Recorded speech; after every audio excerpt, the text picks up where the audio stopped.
جدوجہد آزادی میں مسلمانوں کے اور حضرات علماء کرام کے تاریخی کردار کا سوال ہے، ان کی قربانیوں کا سوال ہے،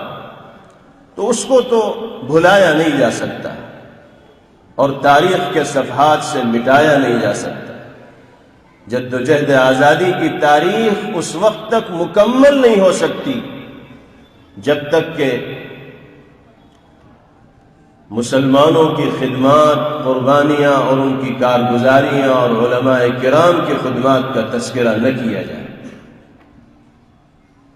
مشترکہ جدوجہد کا سلسلہ تو 1857 کے بعد سے شروع ہوتا ہے، جب مسلم و غیر مسلم اور ملک میں بسنے والے تمام طبقات انگریزوں کے خلاف میدان عمل میں آتے ہیں، لیکن 1857 سے برسہ برس پہلے صرف اور صرف مسلمان بلکہ علماء کرام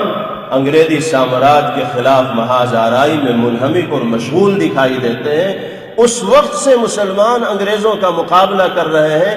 جب ملک میں بسنے والے لوگوں کو یہ احساس بھی نہیں تھا کہ انگریز کس نیت سے ہمارے ملک کے اندر آیا۔ اس تاریخ کو یاد رکھنا چاہیے، دہرانا چاہیے اور دنیا کے سامنے اس کو ذکر کرنا چاہیے۔ 1498 سے انگریز کی اس ملک میں آمد و رفت کا سلسلہ شروع ہوتا اور 1601 میں منظم طور پر انگریز ایسٹ انڈیا کمپنی کے بینر تلے تاجروں کا بھیس پہن کر رہزنوں اور ڈاکوؤں کی شکل میں بنگال کی سرزمین پر قدم رکھتا ہے۔ 1498 سے آنا جانا ہے، 1601 میں منظم طور پر ایسٹ انڈیا کمپنی کے بینر تلے انگریز آتا ہے۔ بظاہر وہ اپنے کو تاجر کہتے ہیں، کاروباری کہتے ہیں، لیکن حقیقت میں ان کا مقصد ہندوستان پر قبضہ کرنا۔ 1760 میں جب شہنشاہ اورنگزیب عالمگیر علیہ الرحمہ اس دنیا سے تشریف لے جاتے ہیں اور مغلیہ سلطنت کی جڑیں کمزور ہونے لگتی ہیں، تو انگریز کو موقع مل جاتا ہے حکومتی کام کاج میں دخل اندازی۔ وہ اپنے پاؤں پھیلانا شروع کر دیتے ہیں، اپنے ارادوں کا اور نیتوں کا اظہار شروع کر دیتے ہیں، لیکن اس وقت بھی ملک میں بسنے والے طبقے کو یہ احساس نہیں ہوتا کہ انگریز چاہتا کیا ہے۔ لوگ یہی سمجھتے ہیں کہ تو تاجروں کی ایک ٹیم ہے جو برطانیہ سے آئی ہوئی۔ آپ کو معلوم ہونا چاہیے کہ انگریزوں کے ارادوں کو سب سے پہلے جس شخصیت نے بھانپا ہے اور محسوس کیا ہے وہ حضرت مجدد الفسانی شیخ احمد سرہندی نور اللہ مرقدہ۔ انہوں نے سب سے پہلے اس ملک میں بسنے والے لوگوں کو یہ سمجھایا کہ دیکھو، یہ انگریز تمہارے ملک میں تاجر اور کاروباری بن کر نہیں آئے ہیں، چاہے یہ تجارت و کاروبار کر رہے ہو، لیکن ان کا مقصد اس سرزمین پر قبضہ جمانا ہے۔ اس لیے ان سے دوری بناؤ، ان سے معاملات ختم کرو اور ان کو ان کے ملک بھیجنے کی کوششیں آج سے شروع کر دو، ورنہ جو جو ان کے قدم مضبوط ہوں گے تمہاری حیثیت اور تمہاری وقت کمزور ہوتی چلی جائے گی اور ایک دن وہ آئے گا کہ میدان تمہارے ہاتھ سے نکل چکا ہوگا۔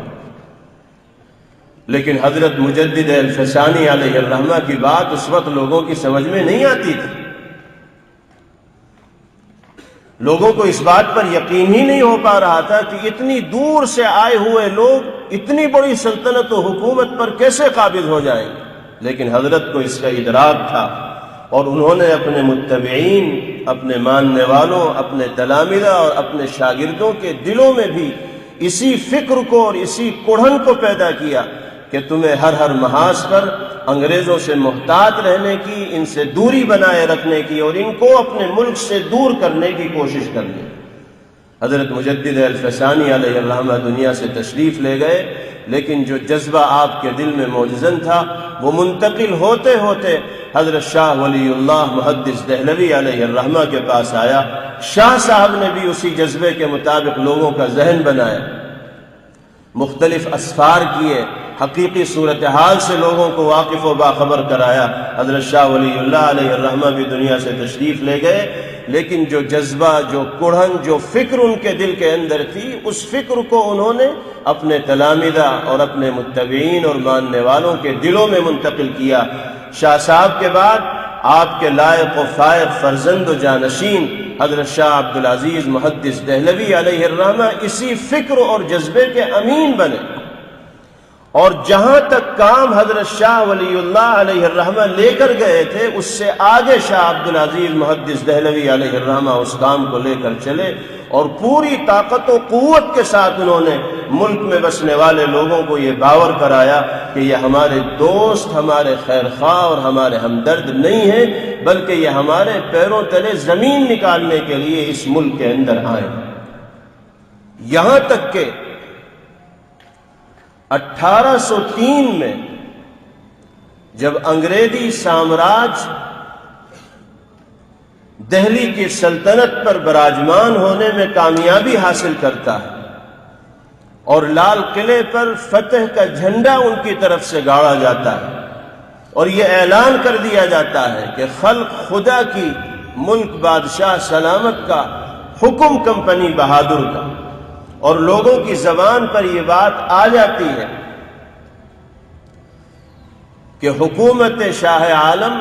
از دہلی تا پالم، یعنی بادشاہ کی حکومت دہلی سے پالم تک ہی ہے، سارے ملک پر انگریزوں ہی کا اقتدار ہو گیا ہے، ان کا تسلط اور قبضہ ہو گیا۔ ایسے نازک وقت میں وہ جیالہ، وہ بہادر، وہ دلیر، جس نے انگریزوں کی آنکھوں میں آنکھیں ڈال کر گفتگو کی اور ان کو میدان سے بھگانے کا علم بلند کیا، کوئی اور نہیں بلکہ ہم سب کے سرخیل حضرت شاہ عبدالعزیز محدث دہلوی علیہ الرحمہ ہی۔ انہوں نے سب سے پہلے انگریز کے خلاف جہاد کا فتویٰ صادر کیا اور یہ عام اعلان کر دیا کہ آج سے ہمارا ملک غلام ہو گیا ہے، اور غلامی سے نجات حاصل کرنے کے لیے اور آزادی حاصل کرنے کے لیے جد و جہد کرنا، میدان جہاد کو گرم کرنا اور اپنی جان و مال کی قربانی پیش کرنے کے لیے آگے آنا، یہ ہم سب کا فریضہ بن چکا ہے۔ حضرت شاہ عبدالعزیز محدث دہلوی علیہ الرحمہ کا یہ فتویٰ محض ایک فتویٰ نہیں تھا، بلکہ اس فتوے کی شکل میں ایک آگ تھی جو سارے ملک کے اندر لگ گئی، اور لوگوں کے دلوں میں انگریزوں کے خلاف اشتعال کے ایسے جذبات پیدا ہوئے، نفرت کے ایسے جذبات پیدا ہوئے جو اس وقت تک سرد نہیں ہوئے، ٹھنڈے نہیں پڑے جب تک انگریز بوریا بستر باندھ کر اس ملک سے جانے پر مجبور نہ ہو گئے۔ اس وقت انگریزوں کے خلاف فتویٰ دینا کوئی آسان کام نہیں تھا۔ انگریز پورے طور پر قابض ہو چکا تھا، اور اس کی جاسوسی کا نظام اتنا پختہ اور مضبوط تھا کہ اگر انگریز کے خلاف کمرے میں بیٹھ کر سرگوشیاں بھی کی جاتی تھیں تو ان کو بھی جیل کی سلاخوں کے پیچھے ڈال دیا جاتا تھا، کالا پانی بھیج دیا جاتا تھا، اور سخت ترین سزاؤں کا ان کو سامنا کرنا پڑتا تھا۔ ایسے مشکل حالات میں تنہا شاہ عبدالعزیز محدث دہلوی علیہ الرحمہ اس طاقت کے خلاف فتوی جہاد صادر کرتے ہیں۔ یہ اللہ کی توفیق تھی اور ایمانی طاقت تھی جس نے شاہ عبدالعزیز محدث دہلوی علیہ الرحمہ کو یہ تاریخی کارنامہ انجام دینے کے لیے تیار کیا۔ حضرت شاہ صاحب کے اس فتوے کے بعد پھر تو سلسلہ شروع ہو گیا۔ 1803 میں یہ فتویٰ آیا، اس سے پہلے 1799 میں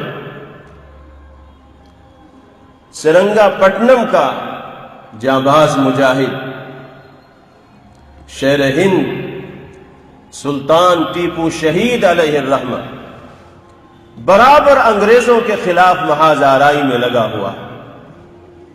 اور انگریز یہ محسوس کرتا ہے کہ ہمارے لیے ملک کے اقتدار پر قبضہ جمانے میں سب سے بڑی رکاوٹ سلطان ٹیپو شہید علیہ الرحمہ، ان کو جب تک راستے سے ہٹایا نہیں جائے گا اس وقت تک ہم ہندوستان کے اقتدار پر قابض نہیں ہو پائیں۔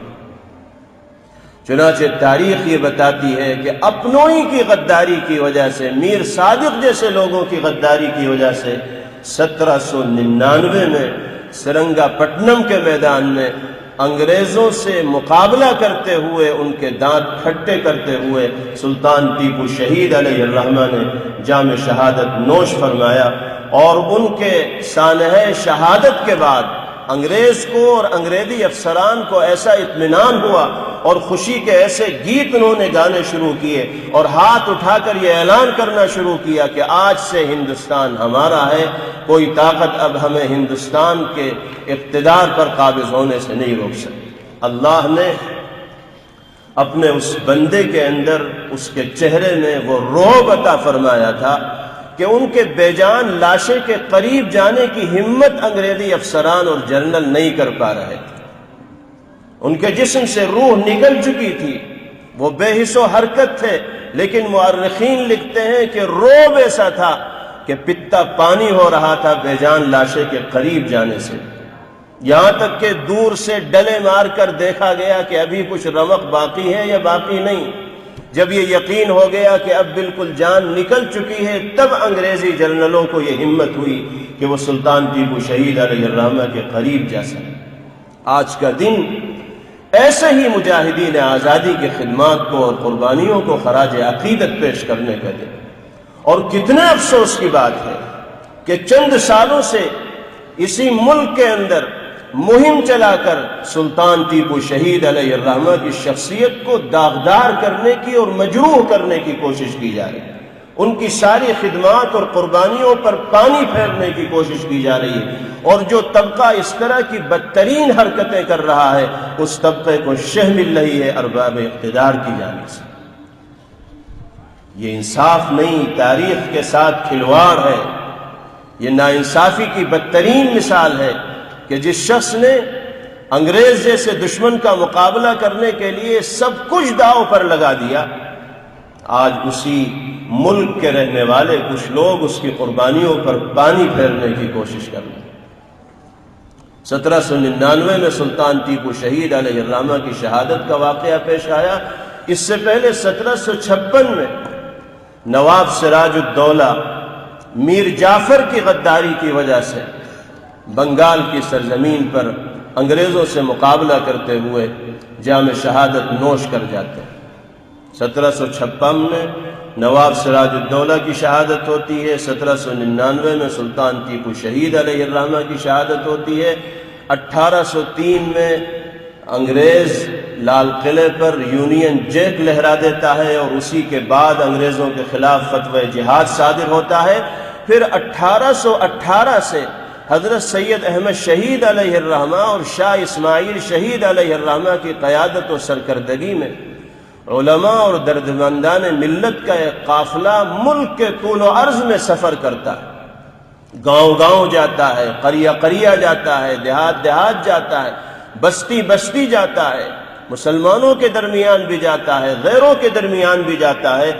اور ذہن سازی کی جاتی ہے، انگریزوں کے خلاف محاذ تیار کیا جاتا ہے، پورے ملک میں ایک ماحول بنایا جاتا ہے۔ 1818 سے 1831 تک برابر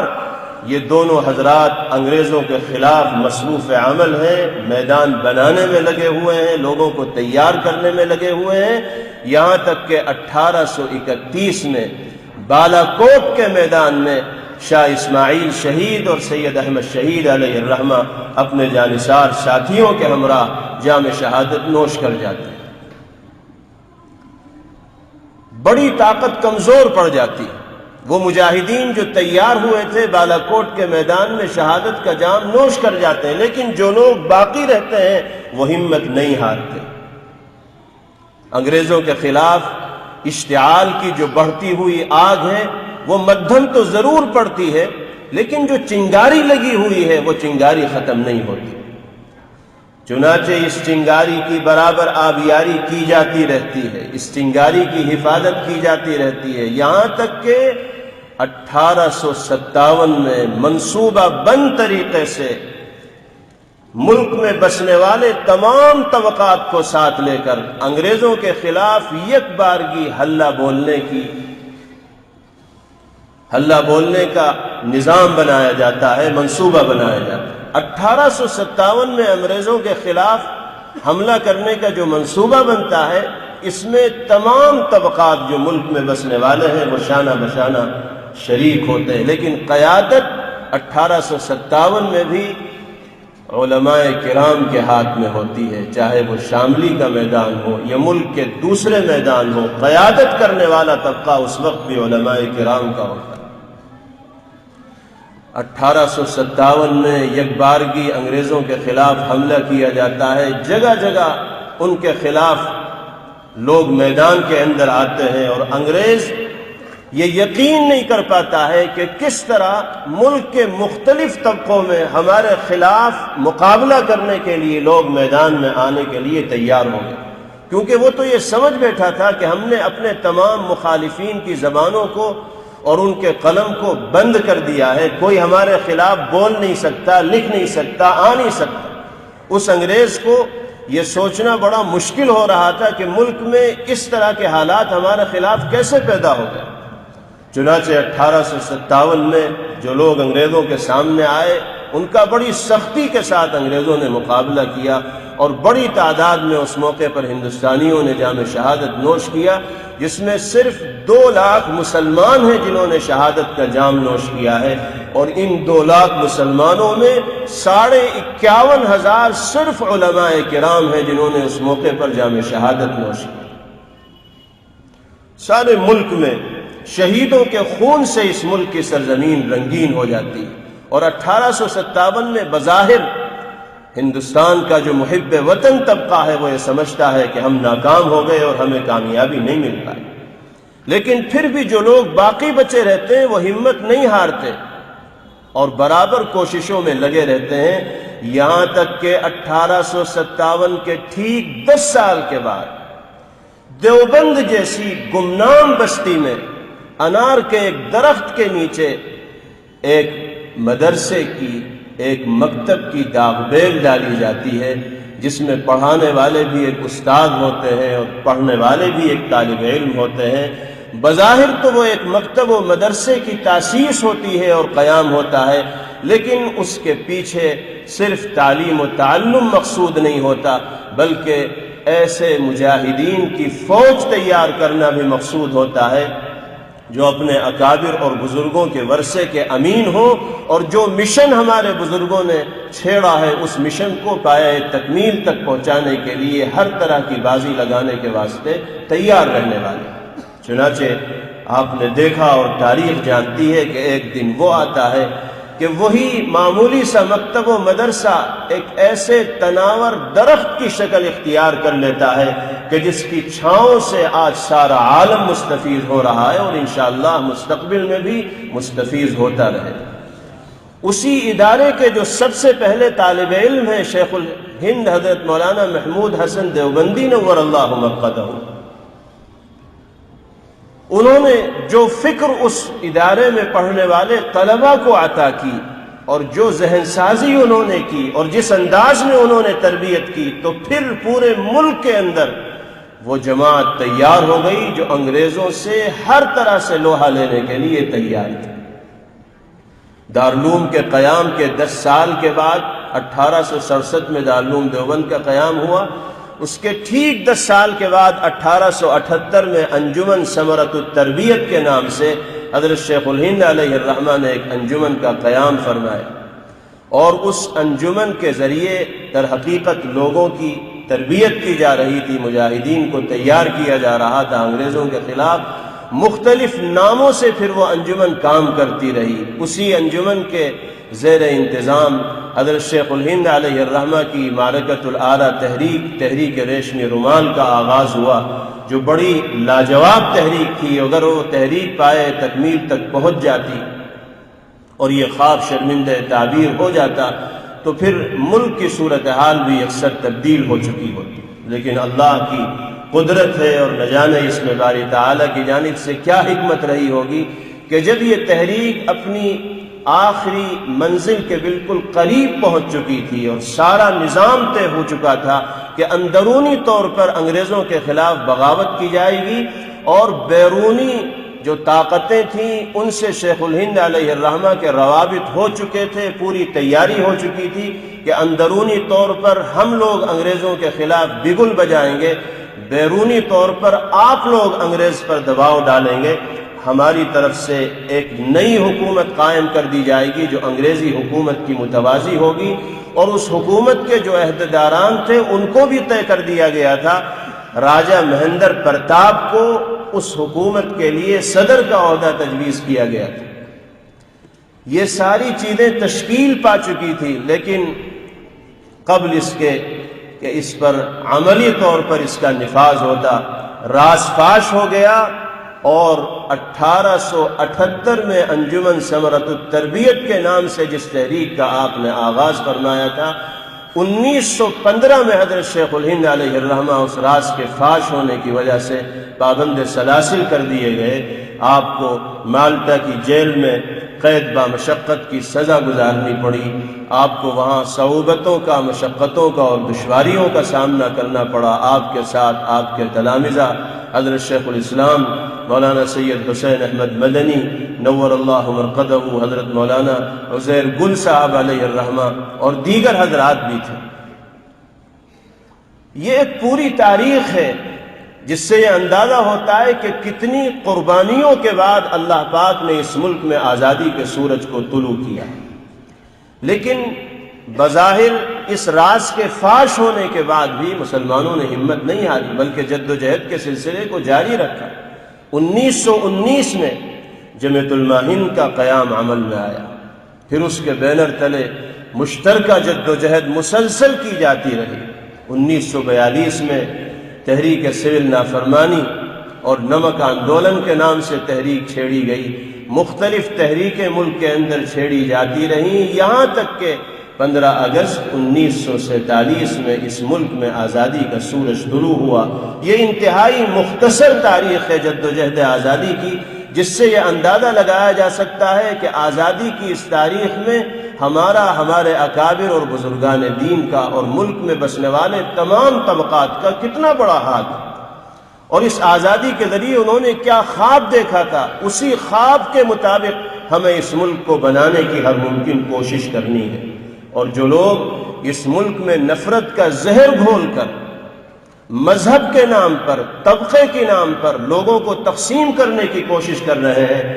وہ اپنے اکابر کے ورثے کے ساتھ کھلواڑ کا کام کر رہے ہیں۔ ہم اس ملک سے پیار کرنے والے اور محبت کرنے والے ہیں، ہم اس ملک کی جو تصویر ہے، اس کی جو صورت ہے، اس کی جو مثال ہے، اس کی جو شناخت ہے، اس کی جو پہچان ہے، اس کو برباد ہونے کی اور ضائع کرنے کی کسی بھی کوشش کو اگر اللہ نے چاہا تو کامیاب نہیں ہونے دیں گے۔ جو لوگ